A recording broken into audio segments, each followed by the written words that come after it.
बिस्मिल्लाहिर्रहमानिर्रहीम। अस्सलाम वालेकुम व्यूअर्स। तो बकरीद की आमद है और मैं आपको दे रही हूँ नहायत आसान नमकीन गोश्त की रेसिपी। ये बहुत ही झटपट बन जाने वाली रेसिपी है। इसके लिए आपको बिल्कुल मेहनत नहीं करनी पड़ेगी। बकरीद के दिन हम अक्सर परेशान रहते हैं कि हम ऐसी कौन सी डिश बनाएं कि वो फ़ौरन बन जाए और नहायत मज़ेदार हो कि सारे घर वाले खुश हो जाएं। तो शर्त ये है कि आप मेरी इस रेसिपी को शुरू से आखिर तक देखेंगे और बिल्कुल स्किप नहीं करेंगे। तो ये देखिए कितने मज़ेदार सा मैंने नमकीन गोश्त रेडी किया है और ये देखिए कितने अच्छे से बोटी गल गई है। तो चलिए आइए रेसिपी बनाना स्टार्ट करते हैं। तो आप ये देख रहे हैं गोश्त, ये है बीफ का मैंने लिया है गोश्त, और ये चिकना गोश्त होता है। आप इस पार्ट का गोश्त उठा सकते हैं।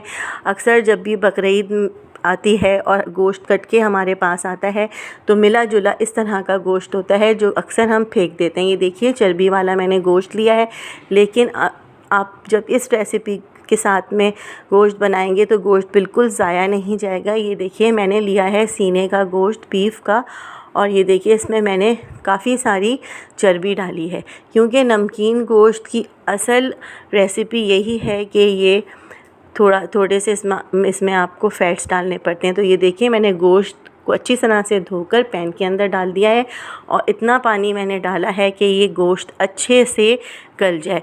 तो मैं इसको रखूँगी अभी फुल आंच पर ताकि अच्छे से इसके अंदर एक जोश है। तो अब मैं इसके अंदर डाल रही हूँ हाफ़ टी स्पून नमक। ये 1 किलो गोश्त है तो मैं हाफ़ टी स्पून नमक डालूँगी। आप हस्बे ज़ायक़ा और हस्बे ज़रूरत नमक ले सकते हैं। और व्यूअर्स अब मैं इसके अंदर डालूँगी अदरक लहसुन का पेस्ट। अदरक लहसुन का पेस्ट आपने अच्छा खासा यूज़ करना है। ये मैंने 1 किलो गोश्त लिया है तो आपने 3 टेबलस्पून्स इसके अंदर अदरक लहसुन का पेस्ट डालना है। अदरक लहसुन आप पहले से रेडी करके रखें, क्योंकि आप बकरीद के मौके पर आपको काफ़ी सारी डिशेस में ये इस्तेमाल में आएगा। तो ये मैं 2 चमचे डाल रही हूँ पिसी हुई काली मिर्च के। आप हस्बे ज़ायक़ा भी काली मिर्च ले सकते हैं। तो ये देखिए मैंने ली है 2 अदद प्याज, और आप प्याज को आपने मोटा मोटा काट के इस पैन के अंदर डाल देना है। तो ये आप देख रहे होंगे व्यूअर्स कि कितनी आसानी के साथ ये गोश्त रेडी हो रहा है। आपको किसी भी परेशानी का, किसी भी मेहनत का सामना नहीं करना पड़ रहा।